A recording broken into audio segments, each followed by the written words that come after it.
Alright, this is nice and all, but this is a zombie game, right? So what about the zombies?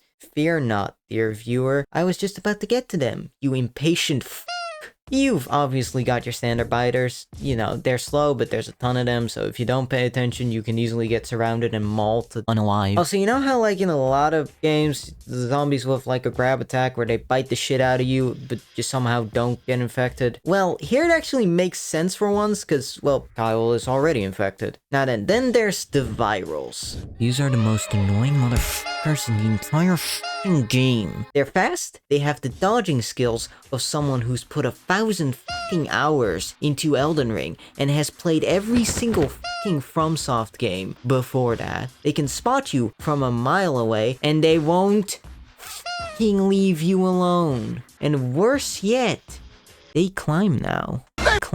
Yeah, you're not even actually safe on the roofs. The only good thing about them is that they don't have that much health. But despite how much I hate these fuckers, I get why they're in the game, because the gameplay would suck if you could just hide on top of the buildings the whole game. There's some other variants like the big sledgehammer dudes, they're pretty easily avoided. There's also spitters and boomers. I think you can figure out what they do on your own. The boomers can actually be pretty annoying, not because they do a lot of damage, because they don't, or because they keep harassing minimum wage workers, but because their explosions attract virals. The spitters and the boomers also become pretty common later on. And lastly, there's demolishers. They deal massive damage, they have a ton of health.